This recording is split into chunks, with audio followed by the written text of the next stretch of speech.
In a world where every NBA season, fans have hopes, dreams, expectations that their favorite players will take that next leap into superstar status. However, some of these players still have not reached that pedigree. Hello everyone, and welcome back to StepBack With Zak. And in today's video, we're going over every NBA team's most disappointing player from the Eastern Conference. Before you get mad, keep in mind, injuries matter, expectations matter, and yes, your favorite player might just be on this list. So, grab your popcorn, lower your expectations, because remember, someone had to be disappointed. Before we go any further, be a good boy. Click that subscribe button, like the video. It helps a lot more than you think. Thank you. Now, how we're going to do the order of these teams is order by standing, just like we did in the most surprising players videos I did back in December. So again, going all the way from the 1 seed to the 15th seed. And these standings are as of the 15th of January 2026, which is crazy to say, by the way. I cannot believe we are in 2026. Starting with the Detroit Pistons at the number 1 seed, and their most disappointing player, in my eyes, has been Tobias Harris. Tobias Harris is currently averaging 13.4 points per game, which is the lowest since his sophomore year, all the way back in the 2012-2013 NBA season. He's also only averaging 4.6 rebounds, which is the lowest since his rookie year, and 2.5 assists, along with 0.6 steals and 0.3 blocks, along with 1 turnover per game. He is shooting a second lowest of his career, 45.5% from the field, while also shooting 33.3% from beyond the 3-point line, which is the lowest since the 2013-2014 NBA season for him, and a really good 84.8% from the free throw line. But this all in all contributes to a 55.9% true shooting percentage for him, which is lower than league average. He does have the 4th highest offensive rating on his team, sitting at a 116.1. However, he has the worst defensive rating on the Detroit Pistons at a 114.7. And this is bad. Because when you think about Detroit, you think of a defensive-heavy, scrappy team. When you've got guys like Asar Thompson, Beef Stew, Jalen Duren, who's really picked it up, and Ron Holland, you kind of realize that that defensive rating is bad. Tobias Harris is not a good defender. He used to be a pretty alright defender, but has since just degressed incredibly. That's not the right word. Regressed incredibly. I mean, the dude's old now in NBA years. He's 33. He's been in the league for 14 years. Damn. He's a good veteran leader for this Detroit Pistons team. However, he has had a pretty damn disappointing year. Overall, though, I think that the Detroit Pistons have all been really, really surprising. Like, I don't really think that there's been that one player that you're like, ooh, boo, you suck. You know what I mean? I just think, yeah, Tobias Harris is just the worst of a good bunch, if that makes sense. Next up, at the number 2 seed, we have the New York Knicks, and their most disappointing player in my eyes has been their new addition, Guerschon Yabusele. The man from France has had a pretty weird career so far. Guerschon Yabusele was drafted in 2017 and played in the NBA until 2019, where eventually he went overseas to play, but has since come back, where he joined the Philadelphia 76ers last year and actually had a really damn good season. In 70 games with Philadelphia last year, he averaged 11 points per game, along with 5.6 boards and 2.1 assists, which is greatly improved from his first NBA stint. On splits of 50.1% from the field and 38% from 3. And this was all in 27.1 minutes per contest. This season, he has regressed immensely. Yes, he's been dealing with some injuries. And yes, he's also almost played 17 minutes less per game than he did last year. However, that minute drop is for a good reason. He is averaging 3.3 points per game, 2.2 boards, and half an assists a night. On splits of 41.3% from the field and 34.5% from 3 in 9.9 minutes per game. And even if we took these numbers and gave him his per 36, this would only equate to 11.8 points per game, along with 8 rebounds and 1.7 assists. So it's just not good for Guerschon Yabusele, which is really disappointing because he was so much fun to watch last season, and it really looked like he had turned a new leaf. literally has dropped in every single major statistical category, and it's been sad. It has been sad, and he has not been the player that the New York Knicks thought they were getting when they signed him in the offseason. I was one of those people that thought this signing was going to be magic. Absolute magic for the New York Knicks, but it just hasn't so far. Next up in the third seed, we have the Boston Celtics. Now, if this was the start of the season or towards the start of the season, this would have been Derek White, as you guys well know, but since he has absolutely picked it up and has been looking phenomenal as of late, so I am now going with Sam Hauser. Again, the Boston Celtics are one of those teams where all of them have actually been really, really surprisingly good. This is just one of those ones that was just, again, like the Pistons, taking the worst of a good bunch. Sam Hauser this season is averaging 7.8 points per game, which is like 1 point less than he did last season, on a terrible 38.7% from the field, which is down 6.5% from last year. However, his three-point shooting has still been pretty strong at a 38.6%. However, this is still down from last year, down 3%. Sam Hauser's still a scrappy defender. He still does all those little things out there. Needs to get that shot looking a little bit more comfortable and a little bit more right. However, yeah, like I said, not really much to say here. I've been really, really impressed with the Boston Celtics in general this year. This is, however, his worst defensive year since joining the team back in 2021-2022, where he has a defensive rating of 114, and this is the worst by a landslide considering he has never had a defensive rating of over 110 in his career so far. Fun little fact about Sam Hauser that I learned from researching this video, last season he did not miss a single free throw, albeit he only shot 11 of them, but still, fun little fact. Next up in the fourth seed, surprisingly still kicking it and still staying strong, we have the Toronto Raptors, and their most disappointing player for me has been Grady Dick. Grady Dick was picked 13th in that really, really good 2023 NBA draft. He just hasn't really been the player that many people thought that he would be. I saw a lot of people saying that he's going to be a Devin Booker kind of player. Mate, that is so far from the truth. Stupid. I do want to quickly mention, ironically, I was thinking about having Emmanuel quickly here, but I just thought that Grady Dick has been a little bit more disappointing. He's averaging 6.1 points per game, which is down 8.3 points than last season, along with 1.9 boards and 0.6 assists on 40.4% from the field and 31.4% from three, which is down 3.5% from last year. His role has been greatly reduced this year, just hasn't really been impactful. There's a reason for that minute deduction. For that minute reduction, just hasn't really been the player that, like I said, a lot of people have been talking about. He went from 29.4 minutes per game last year to a little under 16 this year. Again, the Raptors are one of those teams that have greatly exceeded expectations due to the play of all of their players. So it has been kind of hard to pick a disappointing player from some of these teams so far. But yeah, again, Grady Dick probably been the most disappointing for me. Even though I didn't really expect much from him, I definitely expected a little bit better than what he's been providing so far this year.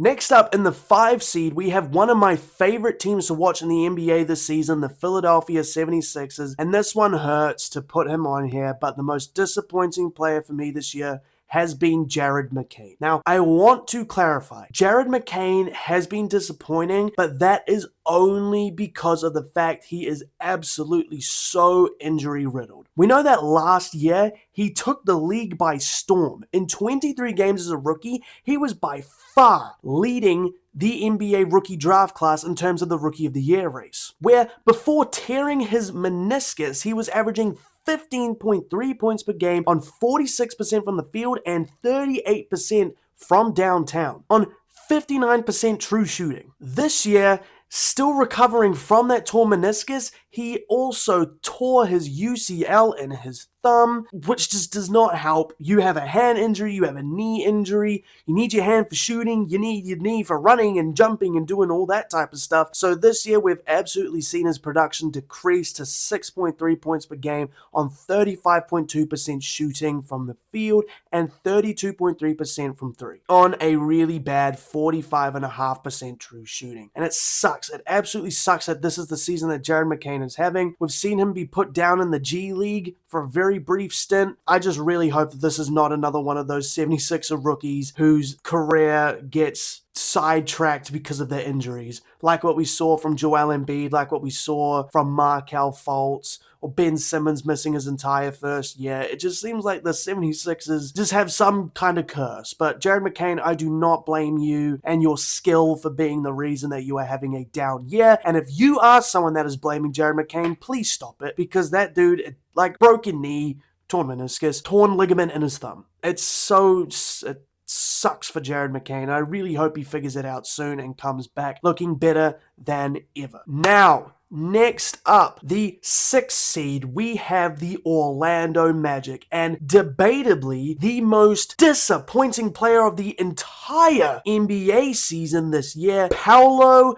Banchero. Before we go into any of this, I just want to say, what the hell, man? You have such an incredible opportunity right now to go and prove to everybody that you deserve to be in the top tier of player in the NBA this year. However, you are just failing to do that, dude. He's averaging 20.9 points per game, which is down 5 from last year, on absolutely no improvement from the field. You are 6'10", averaging 45.5% from the field and 25.2% from 3, which is the 11th lowest in the entire NBA on the 3rd most attempts in that bottom 11 group. So you are just shooting awfully. The jump shooting in general for Paolo is such a problem. He's shooting a terrible 27% on pull-up jumpers this year on just shy of 5 attempts a game, which is the worst in the entire NBA by a mile on that volume. 11.1% on pull-up threes. And when this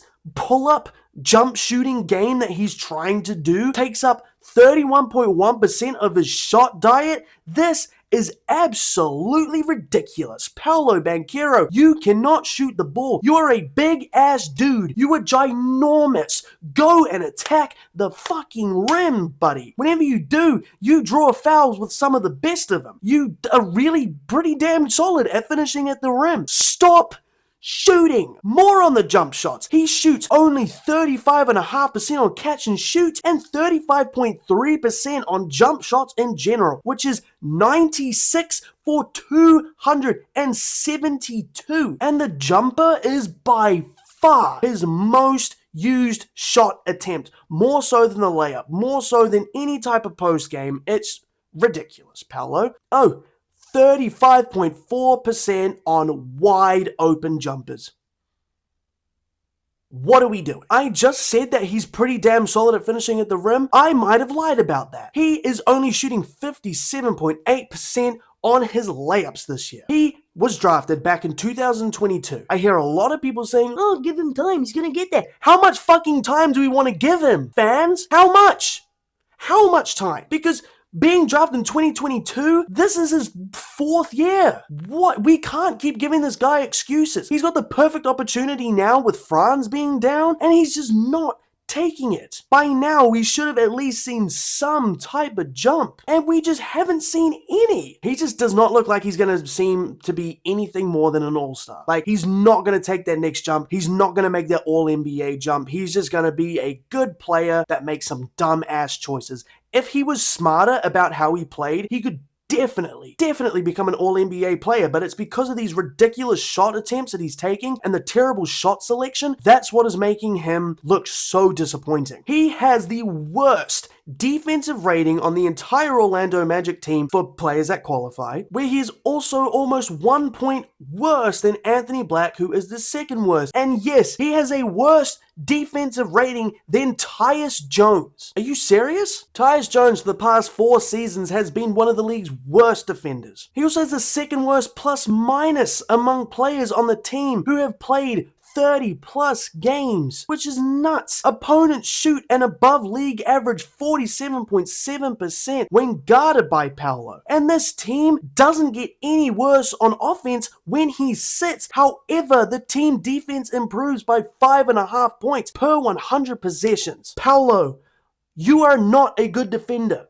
You are not a smart offensive player. You are not the best player on this team. Franz Wagner is easily the best player on this Orlando Magic team. The Magic looked better when Paolo was injured. The Magic look worse when Paolo is on the floor and Franz is injured. We really have to take a step back and think properly about what Paolo Banchero is actually capable of and what his ceiling actually is. Because this season has proven anything, it has proved that Paolo is not that guy. You're not that guy. And it's kind of sucky to say, but Paolo, man, you gotta be better. Next up, in the 7th seed, we have the Cleveland Cavaliers, and again, one of the most disappointing players in the entire NBA this year, Evan Mobley. Now, a little while ago, I made a video on contenders and pretenders, and I said something along the lines of the only reason I don't see the Cleveland Cavaliers pushing for a title spot is because of Evan Mobley's lack of improvement. And that was like a month or two ago. Guess what? Evan Mobley still has not shown any signs of improvement. He's still averaging 18 points per game, which is down from last year, 8.6 rebounds per game, which is also down from last year, and 51.2% from the field, which is 4.5% worse than last year, and 33.1% from 3, which is 4% worse than last year, and an abysmal 63.8% from the foul line, which is 9% worse than last year. And his true shooting percentage is down 5% than last year, at a 58.2% this year. That is only slightly above league average, and as a big, not great. Absolutely not great. This is his career worst defensive rating year at a 111.3. And when you remember that the dude came off a Defensive Player of the Year award last year, you only won it because Victor Wembanyama was injured, by the way, and same with Chet Holmgren. This does not look good for him. He is also playing more minutes per game than last year, so he has increased role and increased opportunity, and yet he is still doing the same shit as last year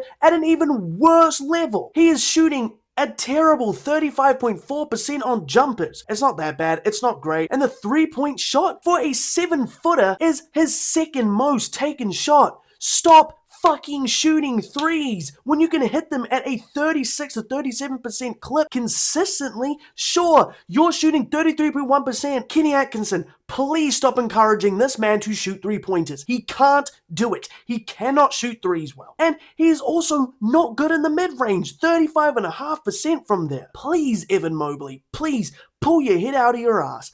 Go down in the post. You are a good post player. For the most part. Put more muscle on your frame because you're a little bit skinny. You look a little bit clumsy out there sometimes. I don't know what's going on. His intangibles have just seemed to go out the window and he just doesn't look like he's there. I've talked about Evan Mobley enough this year. I'm just really disappointing with the guy. I don't even think he's even close to the Defensive Player of the Year race. Defensive impact is not at the same level as it was last year or any years previous. Fraudulent ass dude, man. This video has gone on a little bit longer than I thought, but those are the most disappointing players out of the way. But now we move to the 8th seed, where it is the Miami Heat. What a fall from grace, by the way. The Heat were a top Eastern Conference seed earlier in the year, and they have since just fallen off like crazy. Anyway, Miami Heat, most disappointing player for me, Nikola Jovic. I've never got the hype for Nikola Jovic. I've heard a lot of the time people saying, oh, Jovic is going to be his year. He's going to be really good. He's untouchable in these trade talks, yada, yada, yada.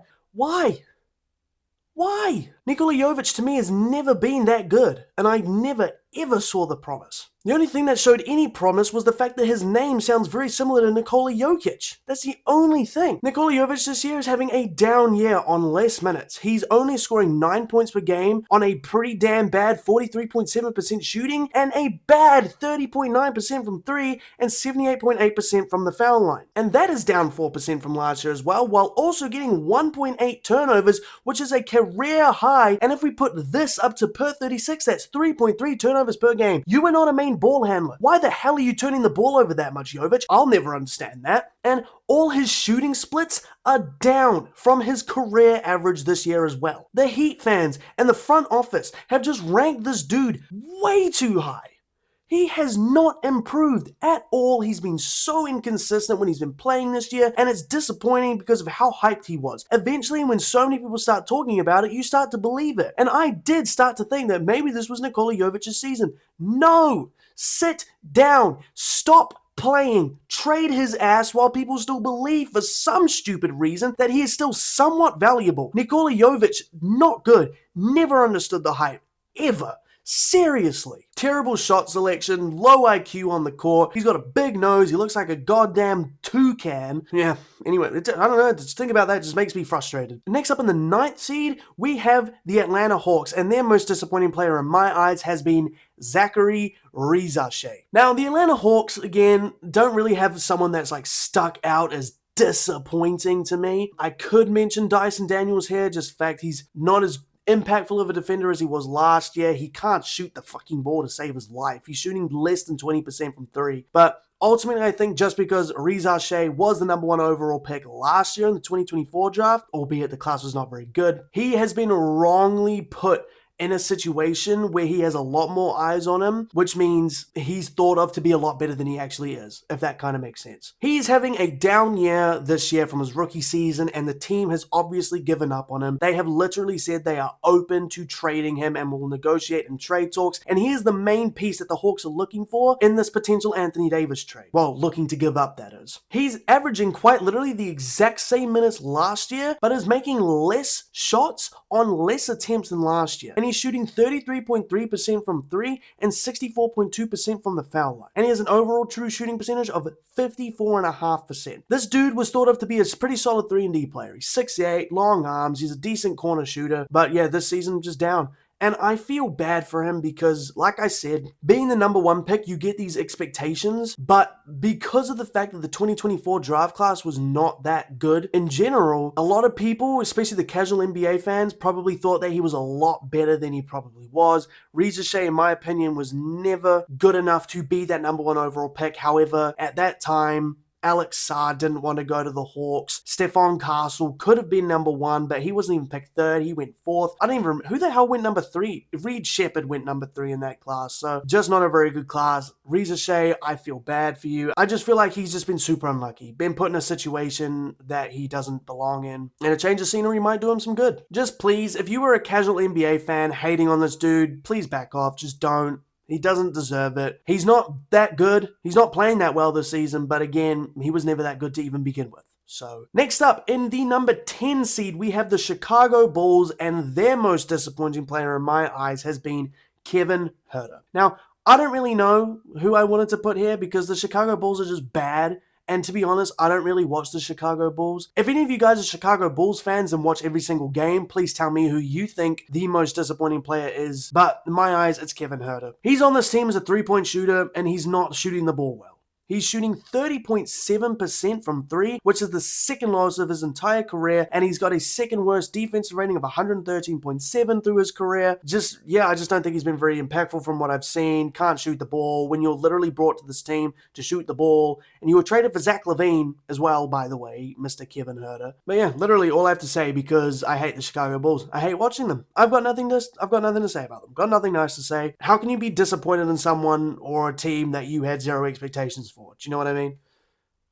Next up, in the 11th seed, so the first team out of the play-in/playoff picture entirely is the Milwaukee Bucks, and their most disappointing player for me has been Miles Turner. Miles Turner, you have been such an awful addition for this team for what you were expected to be. You are supposedly the second best player on this team, right? However, you have definitely been dethroned by Ryan Rollins. Hell, there's been probably a few other players who have been debatably better than you. You're 6th in the team in terms of scoring per game. 12.4 points per game, which is crazy. 5.3 rebounds. You are 7 feet tall, getting 5.3 rebounds. That is the lowest of Miles Turner's career, and we've always known that Miles Turner has not been a good rebounder, but this year has been even worse. And yes, I know he's playing alongside Giannis, and Giannis is a great rebounder himself. However, Giannis has not played in quite a few games this season, and he still did not get that many rebounds. He's also only averaging 1.6 blocks per game, which is the second lowest of his entire career, while shooting a career worst 42.2% from the field. Motherfucker, you are 7 feet tall. Why are you shooting 42.2% from the field on a below league average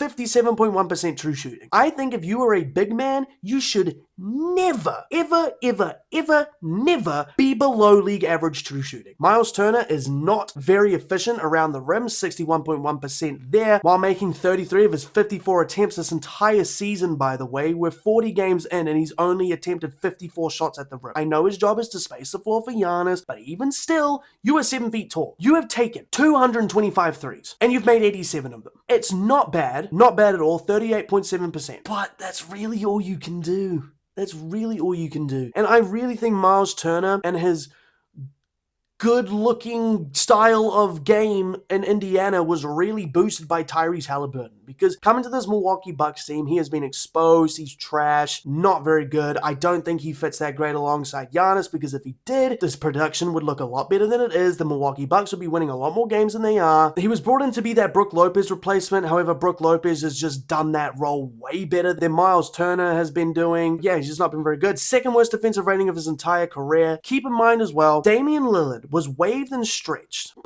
the contract I'm talking about, to bring in Miles Turner on a 4-year, $108.9 million, which is roughly around $27.2 million annually. So he's starting at $25 million this year, but that's gradually ascending. And he has a player option on that final year of the contract. Is he playing like a $27 million player this season? Fuck no. He's playing like a $20 million kind of player. Miles Turner, disappointing. 12th seed, Charlotte Hornets, it's LaMelo Ball. Again, one of those teams that I didn't have very many expectations for, so I just think the player that LaMelo Ball is thought to be, he's still not at that level yet, and I just don't think he will. Yeah, just hasn't improved, but he also just can't stay on the court still. Injury riddled. It sucks for LaMelo. I love watching him. He's a fun player to watch, but yeah. Down year in scoring, 20.1 points per game, which is the lowest since his sophomore year by a good few points, while also getting 3.4 turnovers, which, believe it or not, is not a career high for him. On, again, around where he's been shooting his entire career, 41.3% from the field. He is having an improved 3-point shooting season, however, in terms of percentage over the last,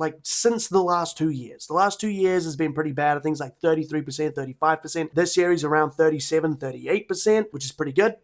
Is 31.6% on 6.4 attempts. But yeah, again, one of those teams I had low expectations for. So yeah. Next up in the 13th seed, we have the Brooklyn Nets. And to be honest, no one really. But if I had to pick someone, it would probably be Yegor Demon. And he's been solid this year, but it's just because of where he was picked. He was picked 8th in the 2025 class, and we know how stacked this class is. That's over people like Derek Queen, over Cedric Coward, over other players that have just done a better job in their respective roles on their teams. But the Brooklyn Nets probably had the lowest expectation of any team coming into the season. Like, Michael Porter Jr.'s exceeded expectations. Cam Thomas is playing where I thought he would be. Same with Nick Claxton. Noah Clowney shot the ball pretty badly, but other than that, he's been fine. Day'Ron Sharpe's been solid. Zaire Williams has just done his thing. Terrence Mann as well. Yeah, I'd probably say Yegor Demon, but this is just mostly because of where he was picked. So shout out Yegor Demon. Next up, the penultimate number 14th seed, we have the Washington Wizards, and their most disappointing player has been Bilal Coulibaly. And this is a wide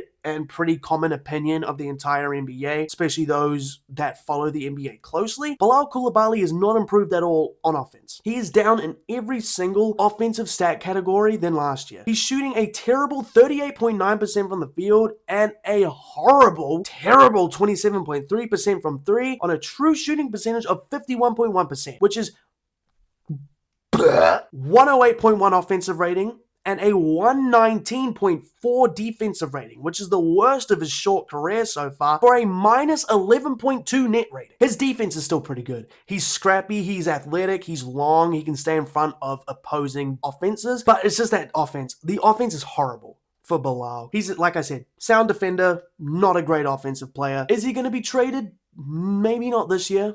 I'd assume it's not this year, but just no offensive leap from Bilal Coulibaly. In this NBA, you need to be a solid two-way player or an incredible defensive player. And I don't think he's an incredible defensive player, as that 119.4 defensive rating shows. But yeah, Bilal, I just need a little bit more from you. Finally, the Indiana Pacers is Jarris Walker. Jarris Walker was also drafted in 2023 with the 8th pick or 9th pick or something like that. I can't be bothered looking it up. But he is struggling to develop into that player that many people thought he would be. He was being compared to the likes of Larry Johnson, Corey McGiddy, and Draymond Green coming into the draft. Corey Maggette, really? I obviously wasn't around really to watch Corey Maggette, but from what I know, that's not a very good comparison. He doesn't play like any of these people. If he was to play like any of them, well, I don't know, because I didn't watch Larry Johnson either. I wasn't alive in the 80s or the 90s or whatever the fuck he played. He is averaging a career high 9 points per game, but that is on splits of 36.5% from the field and 34.9% from three, and 80.3% from the foul line, which is not bad, but his true shooting percentage is god awful, 49.9%. He shows glimpses once in a damn blue moon of being a decent player, but overall he takes bad shots. He doesn't have very good IQ on the basketball court. He's had a few games this season where he shot the ball well and he scored over 20 points, and it's not like he's not getting good opportunity. He's playing a lot of minutes for this very injury-riddled Indiana Pacers team. Well, they've been injury-riddled throughout the season, and he just has not, what's the word I'm looking for? He's not taken that opportunity to show what he is capable of. The team gets better on both sides of the ball by 3 points when he is off the court. 3 points better offensively, 3 points better defensively. Jarris Walker just been disappointing, but it's kind of hard to tell for the Pacers because overall they've just been disappointing in general. Even without Tyrese Halliburton,